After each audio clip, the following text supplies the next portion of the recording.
한 주간의 주요 소식을 모았습니다. 미디어의 주간 브리핑입니다. 첫 번째 소식입니다. 애플이 오는 9월 12일에 열리는 이벤트에 대한 초대장을 발송했습니다. 이 초대장은요, 숫자 12와 5로 구성이 되어 있는데요. 12일에 아이폰 5를 발표할 것이라는 예측을 가능하게 만듭니다. 디자인이 어떻게 나올지는 아직 확실하지는 않지만요. 이대로 가면 소문이 그냥 진실로 되지 않을까 하는 우려가 듭니다. 특히 미국 애널리스트들은요, 아이폰 5 출시 일주일 만에 1000만 대 이상 판매할 것이라는 예측을 해서 좀 화제가 되고 있습니다. 지난주에 소개했던 구폰 i5가 있는데요. 이 회사가 애플 아이폰 5에 대해서 디자인 침해 소송을 제기할 수 있다고 밝혔습니다. 구폰 i5는 아이폰 5의 루머 이미지와 흡사한 디자인으로 만들고 안드로이드 운영체제 기반으로 출시를 했는데요. 이 회사가 중국 내에 이 디자인의 특허를 취득했기 때문에 만약에 아이폰 5가 이 디자인으로 나오게 되면 그 디자인 침해 소송을 제기하겠다고 한 것입니다. 아직 출시되지도 않은 아이폰 5의 그 예약 판매가 국내에서 진행이 되고 있습니다. 물론 아직 판매 전이기 때문에요. 빨리 예약을 한다고 해서 제품을 더 빨리 받을 수 있는 건 아닌데요. 일부 대리점이 빨리 받을 수 있다고 홍보를 해서 최근 이 부분에 대해서 그 공정거래위원회가 거짓 과장 광고 행위로 경고를 한 적이 있습니다. 그래서 자세히 살펴보고 구입을 해야 되는데요. 그 티몬에서도 IT 가젯 잡지 스터프와 함께 아이폰 5 예약 판매 이벤트를 지금 진행 중인데요. 스터프 관계자에 따르면요, 이번 이벤트는 출시 일정과 가격, 대기 차수에 대해서는 제품이 나와야 알 수 있다라고 이제 명확히 언급을 하고 있기 때문에 법적인 문제가 없다고 말을 하고 있습니다. 특히 대기 차수에 대해서는 제품을 늦게 받을 수도 있다. 그 부분에 대해서 명확히 언급을 하고 있습니다. 그래서 이제 또한 그 신뢰도 있는 대리점과 진행을 하는 것이기 때문에 믿을만 하다고 합니다. 미리 이렇게 예약 판매하는 거는 괜찮은데요. 약관이나 내용을 좀 자세히 살펴보고 이렇게 결정하는 것이 좋을 것 같습니다. 다음 소식입니다. 유럽 최대 가전 전시회죠. 이파가 지난 5일 막을 내렸는데요.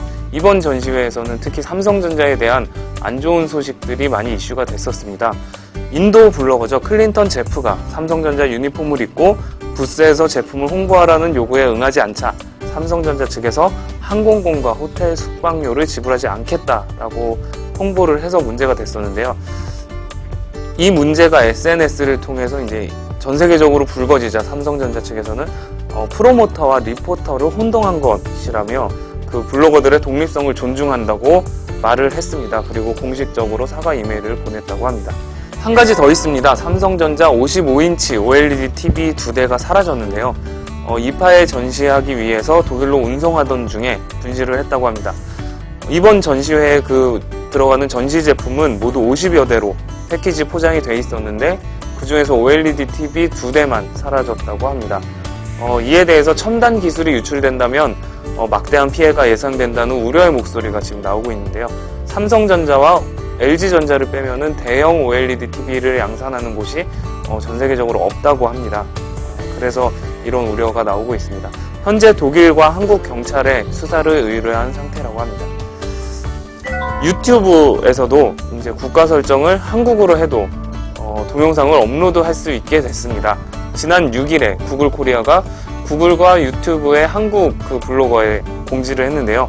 한국 국가 설정 시 동영상 업로드와 댓글 달기가 가능하다고 밝혔습니다.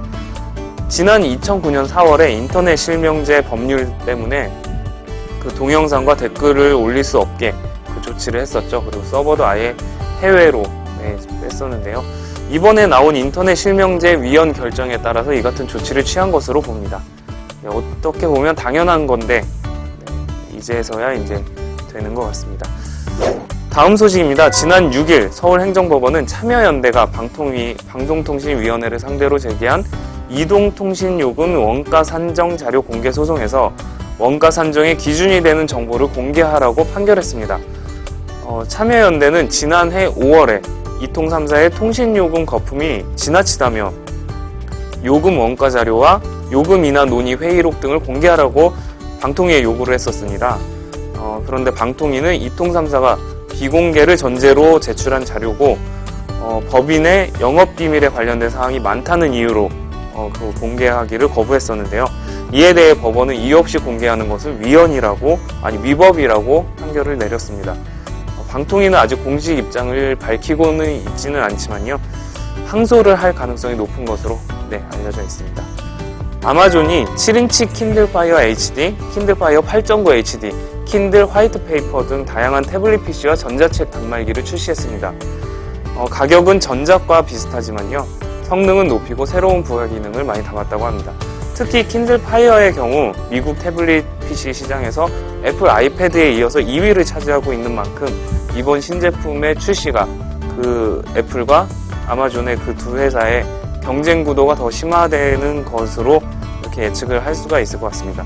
또한 그 저가형 태블릿 PC의 활발한 움직임도 이제 보일 것이라는 의견도 나오고 있는 상황입니다. 다음 소식입니다. SK텔레콤이 IT 엑스포 부산에서 최대 1.3GBps 속도를 내는 기가 와이파이 기술을 선보였습니다. 보통 300Mbps 속도를 내는 기존 와이파이보다 4배 이상 빠른 속도를 보이고 있습니다. 스마트폰에서는 최대 433Mbps 속도를 낸다고 합니다.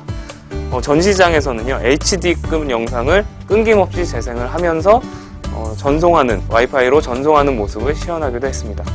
오늘 준비한 소식은 여기까지입니다. 지금까지 미디어잇 한만엽입니다.